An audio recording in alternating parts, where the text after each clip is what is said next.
So now that the trippy epicness of WandaVision is done and over with, us Marvel fans are left with a bit of a void, aren't we? Not even close, because now we got the Falcon and the Winter Soldier to start to get into.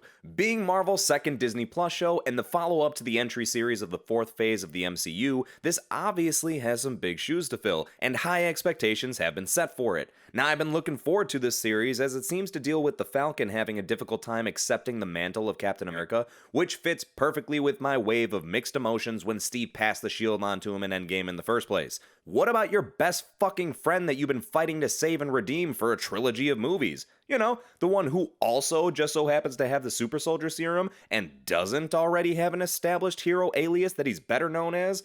Believe me, I am well aware that both of them have taken the title at some point in the comics, but this just seemed like they took a fine dining meal of an opportunity handed to them on a golden platter, and they smacked it down to the ground and spat on it. But let's go ahead and take a look into how this whole thing kicked off. As usual, this is where I take a moment to beg and plead for you to hit subscribe as well as the notifications bell so you can always keep up with future breakdown reviews coming to this channel. Thank you in advance. The show starts off with Sam Wilson, who gets ready for his day and hears the lines from Endgame play back in his mind of when Cap asked him how holding the shield feels, and Sam replies that it feels like it belongs to someone else. And we all know damn well that's going to be one of the main focuses of the show. A back and forth struggle of him accepting the new role and potentially not accepting it by the end of this. It cuts over to him getting briefed on a mission given to him by the Air Force, and he flies off to find a plane that's been hijacked by George St. Pierre, who was last seen in Captain America: The Winter Soldier. The action sequence that follows is undoubtedly a visually impressive one for a TV show. The budget they have for these things now are like mini movies. Sam enters the plane, whoops some ass, and forces them to jump ship and extraordinarily glide on over to a helicopter,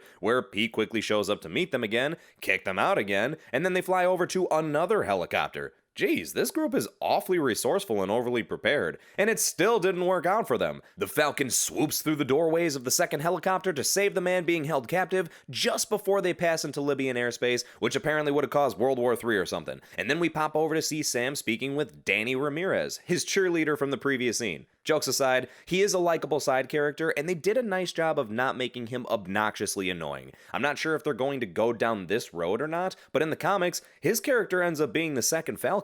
We shift gears over to Sam giving a speech on how symbols are nothing without the men and women that give them meaning, and how the world needs new heroes. But apparently he isn't one of those heroes, as he chooses to not take up the mantle of Captain America, and decides it's best to put the shield in a display case. I love how in WandaVision they refuse to let Vision be buried as he was made of mostly vibranium, and in this show, they take a shield made of the same material and just place it in a museum. I know it's not quite as much vibranium as Vision was made up of, but I feel like I'm expecting to see Director Hayward pop up and try snatching it. Anyway, Sam goes on to take a stroll through the Captain America exhibit with War Machine?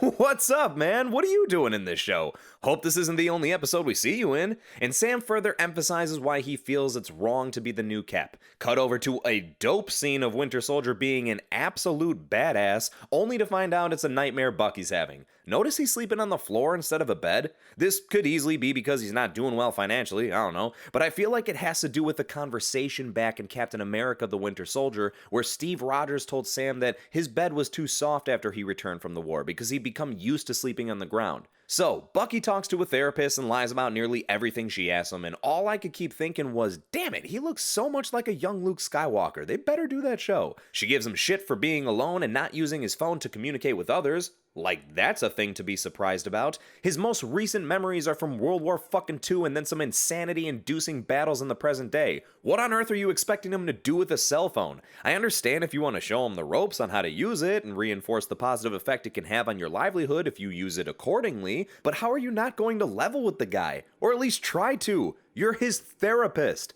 Then we're taken over to a restaurant where an awesome old Japanese wingman helps Bucky get a date and tells a sad story about how his son tragically and mysteriously died. And Bucky gets all awkward because he's totally the one that did it. It's actually the guy from Bucky's nightmare earlier. Sam pops over to visit his sister to argue about selling or not selling the family boat, and then we get to see how Bucky's date goes. And it's all flowing along nicely until the discussion turns towards Bucky's old wingman whose son he killed, and he abruptly leaves to visit the old wingman and pay him back for lunch. Poor old wingman. Over in Switzerland, Danny is up to his own undercover mission where a street full of people get handed masks so a robbery can successfully be pulled off by the Flag Smashers, a group of evildoers that believe the world was a better place during the blip. Uh, okay, so you decided to start up a villainous and criminal organization in order to retaliate against who exactly?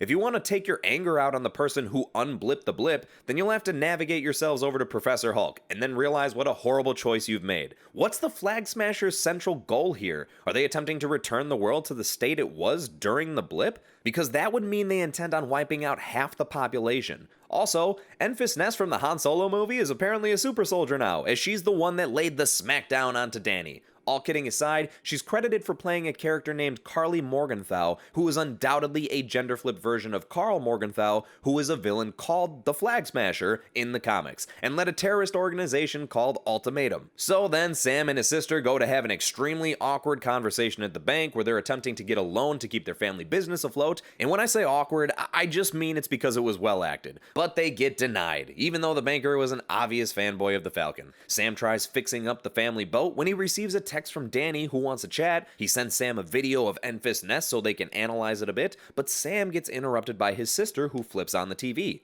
What could it possibly be? What could be so important to storm in so urgently?